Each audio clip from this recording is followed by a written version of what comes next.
Hello students, आज हम start करेंगे फाइनेंशियल इंस्टीट्यूशंस एंड मार्केट्स का एक नया चैप्टर क्रेडिट, जो हम पढ़ रहे हैं book financial institutions and markets में से, published by VK publications and authored by Alok Goyal. Credit normally कहते हैं उधार को।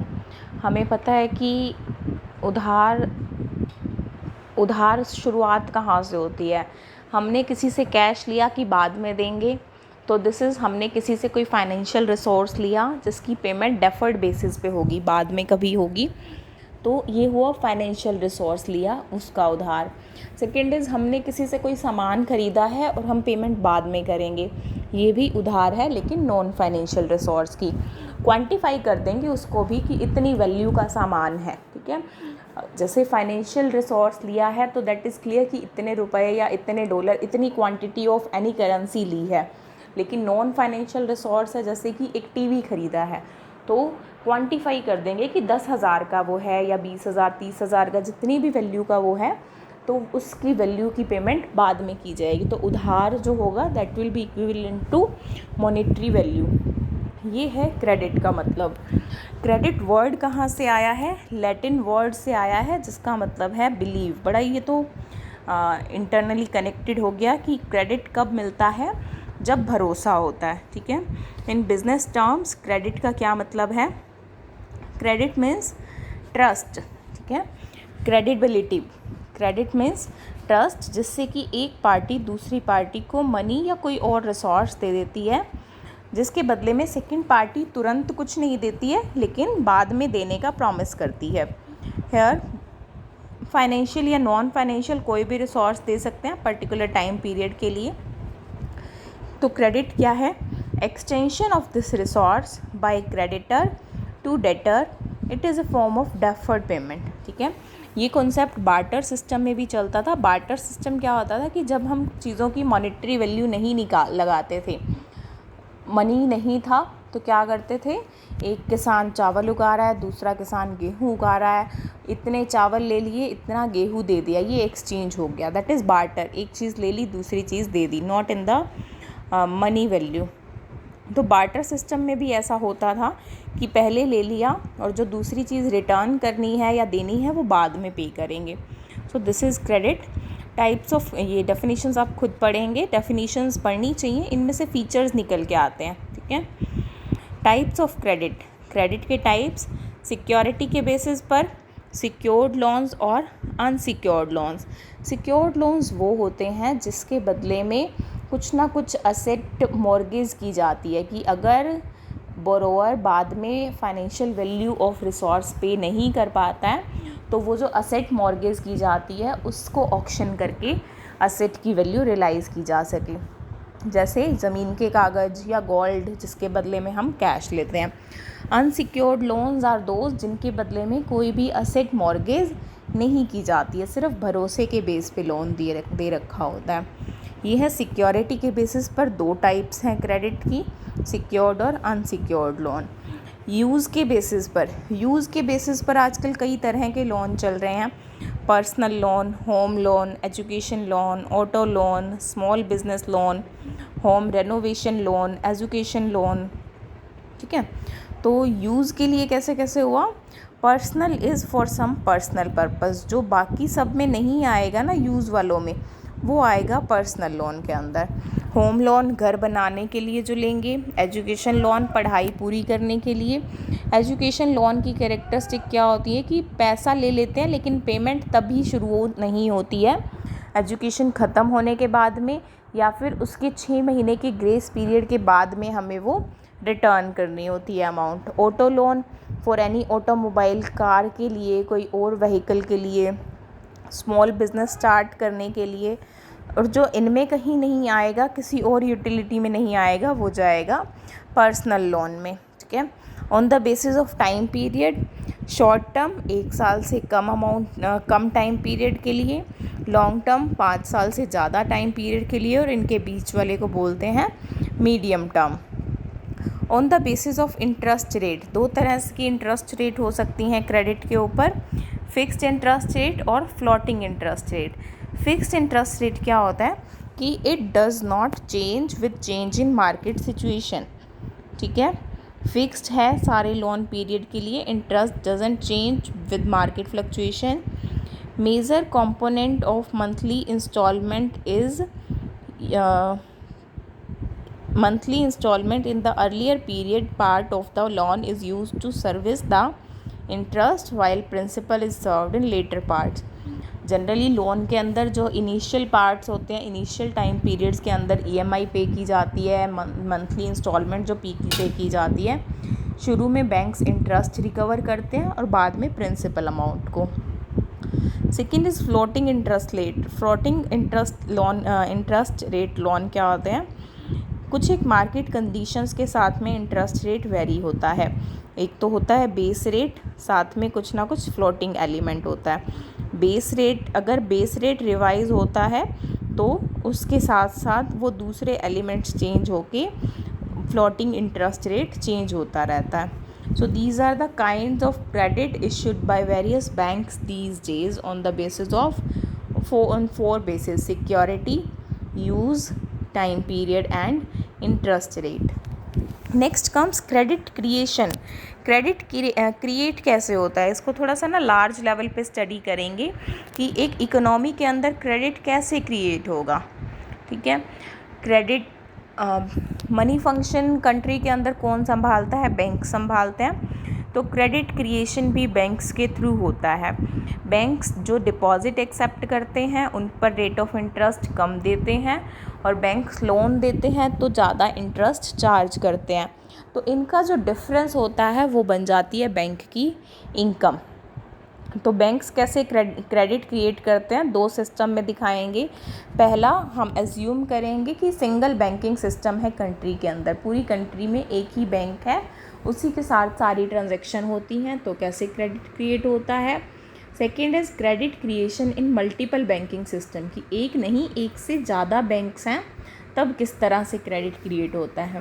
पहला देखिए, in case of a single banking system, की एक ही बैंक है जिसके पास जो भी पैसा है वो उसी बैंक को जमा कराते हैं, ठीक है। एक CRR का नाम आपने सुना होगा, कैश रिजर्व रेशो। बैंक्स के पास जितने भी डिपॉजिट होते हैं वो उनका सर्टेन परसेंटेज रख के CRR जितना बाकी आगे लोन दे देते हैं। तो जैसे यहाँ देखिए, एक पर्सन A है, सपोज ए पर्सन, उसने 1000 रुपया बैंक में डिपॉजिट कराया है। बैंक क्या करेगा, CRR एज्यूम कर लिया है 10% है, तो 1000 का 10% 100 रुपये तो रखेगा अपने रिजर्व्स के अंदर। बाकी के 900 रुपये किसी और को ज़रूरत होगी, कहीं से एप्लीकेशन आएगी किसी टाइप के लोन की, तो 900 रुपये का लोन दे देगा, 100 तो रिज़र्व में रखना पड़ेगा। अब होता क्या है, अब इसने लोन लिया है, ठीक है। अब सिंगल बैंकिंग सिस्टम है। अब ये जो पर्सन ने लोन लिया है वो इस लोन का यूज़ करेगा, कहाँ यूज़ करेगा? किसी और पर्सन को पेमेंट करने में, कोई और बिज़नेस स्टार्ट करने में। इवेंचुअली एक परफेक्ट बैंकिंग सिस्टम क्या कहता है कि 900 रुपये अपने पास नहीं रखेगा, या तो बैंक अकाउंट में होगा, किसी और को दिया है वो अपने बैंक में जमा करा लेगा। कोई बिज़नेस शुरू किया है तो मशीनरी खरीदी होगी, जिससे मशीनरी खरीदेगा वो बैंक में डाल देगा। तो इवेंचुअली है तो एक ही बैंक पूरे देश में, वो 900 रुपया वापस चला जाएगा किसी ना किसी और के डिपॉजिट के रूप में। मान लो 900 रुपया A ने B को देना था, इसने B को दे दिया, B ने जाके बैंक में जमा करा लिया। अब बैंक का रिज़र्व बढ़ गया। अब इस 900 में से ये 90 रख के 810 का आगे लोन दे देंगी। अब जिसको 810 का लोन दिया है वो आगे इस पैसे को यूज़ करेगा, किसी को भी देगा, वो जाके फिर बैंक में चला जाएगा, वो आगे फिर 81 का रिज़र्व रख के फिर आगे लोन देंगे। ये लोन फिर से डिपॉजिट बन जाएगा, बैंक कुछ एक रिज़र्व रख के फिर लोन दे देगा। तो ये प्रोसेस आगे तक चलता रहेगा जब तक ये वैल्यू ज़ीरो नहीं हो जाती हैं। तो ऑल इन ऑल होगा क्या, ये जो 1000 का डिपॉज़िट था वो ही बन गया है 10,000 का, ठीक है। 1000 का डिपॉज़िट 10,000 का बन चुका है, और था कितना 1000, क्रेडिट कितना क्रिएट हो गया है 9,000। तो 1000 का डिपॉज़िट क्रेडिट क्रिएट हुआ 9,000 का, और जिस वजह से टोटल डिपॉज़िट हो गए हैं 10,000। It is evident that total credit is total credit created is 9,000 of total deposits of 10,000. In this case bank 1,000 रुपया कैश रखेगा, 10,000 के डिपॉजिट हो गए, CRR 10%, लोन दे दिए हैं बाकी 9,000 के। एक कंसेप्ट इस बुक में मेंशन नहीं है, लेकिन होता क्या है, कैश रिजर्व रेशो की परसेंटेज है आपके पास में। तो देखो प्राइमरी डिपॉजिट कितना था, 1,000, ठीक है, इनटू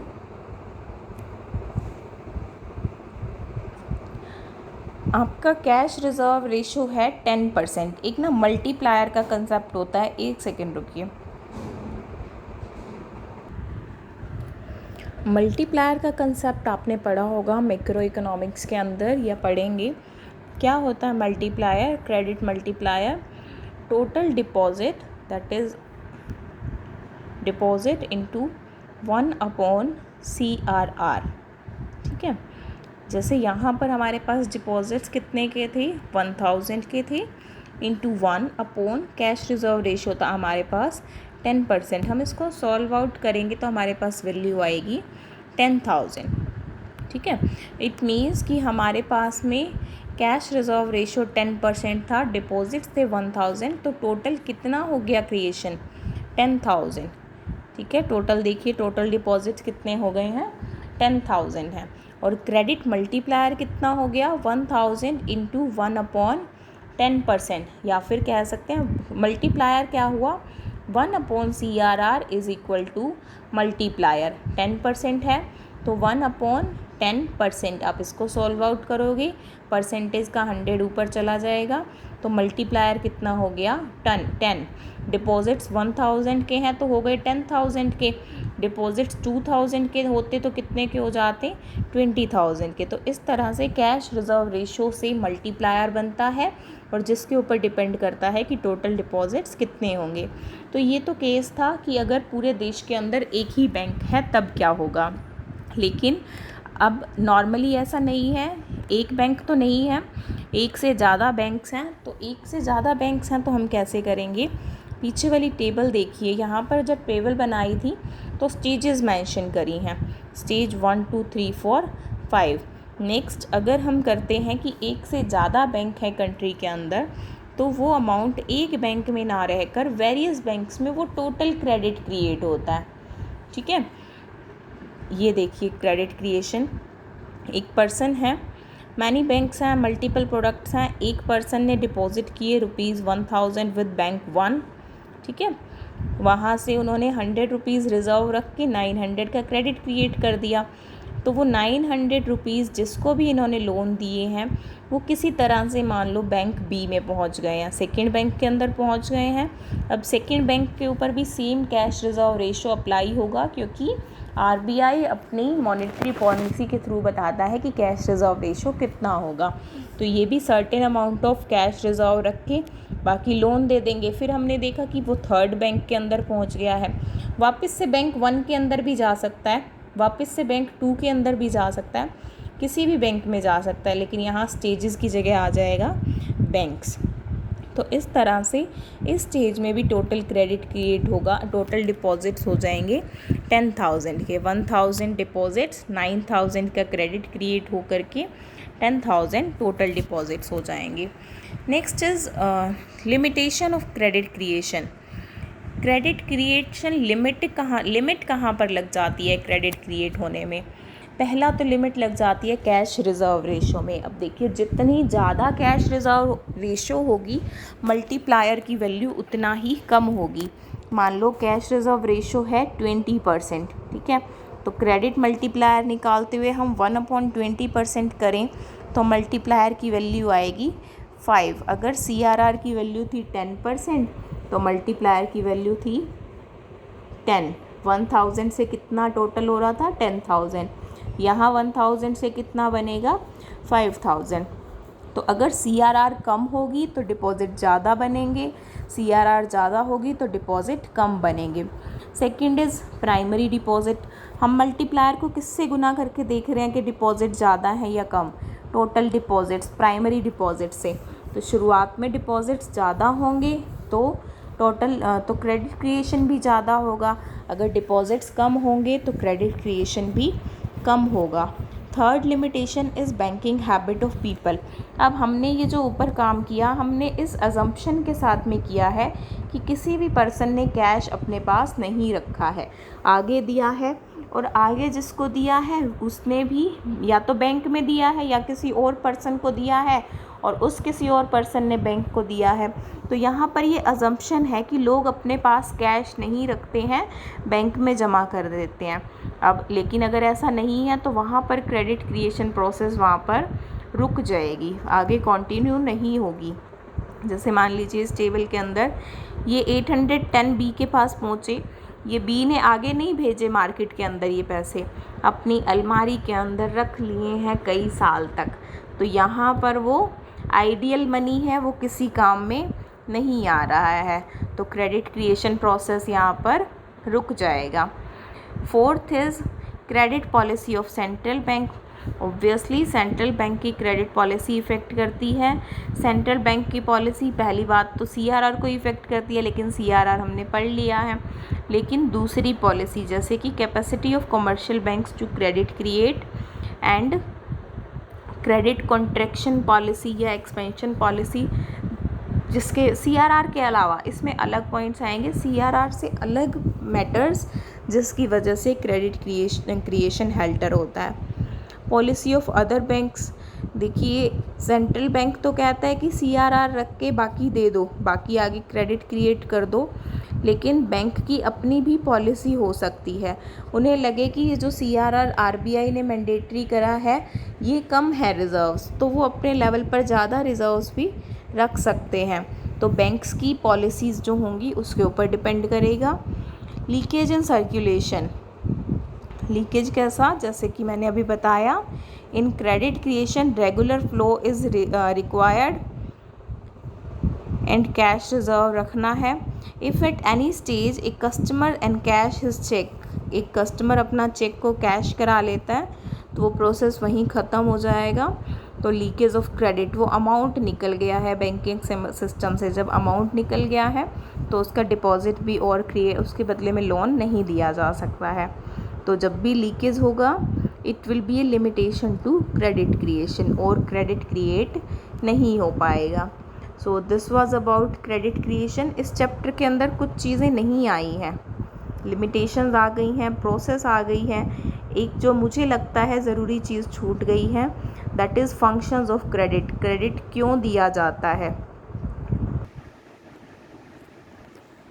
यहाँ एक ऑनलाइन पीपीटी अवेलेबल है जिसके थ्रू मैं आपको दिखा देती हूँ कि क्या फंक्शंस होते हैं क्रेडिट के लिए।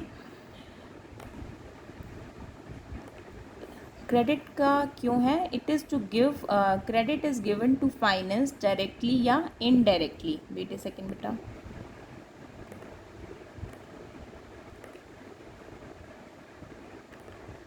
तो क्रेडिट से क्या होता है, डायरेक्टली या इनडायरेक्टली दूसरे पर्सन के एक्सपेंडिचर को फाइनेंस मिलता है अगेंस्ट फ्यूचर पेमेंट।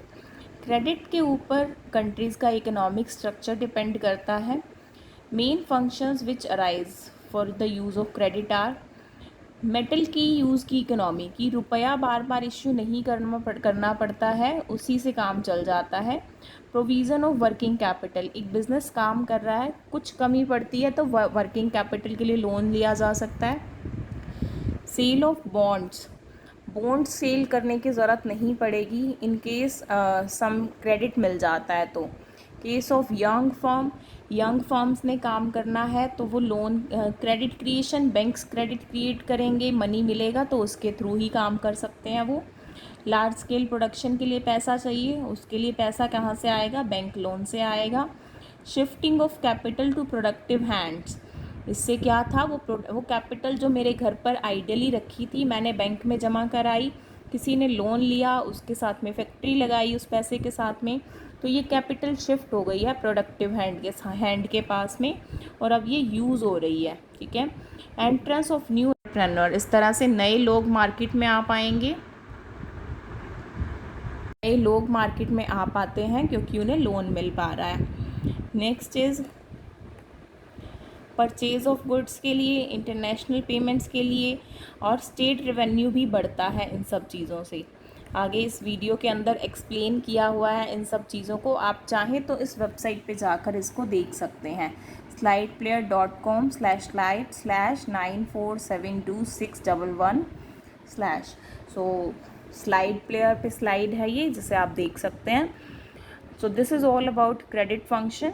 आप बारे में पढ़िए और कोई और क्वेरी हो तो discuss with me. Thank you very much.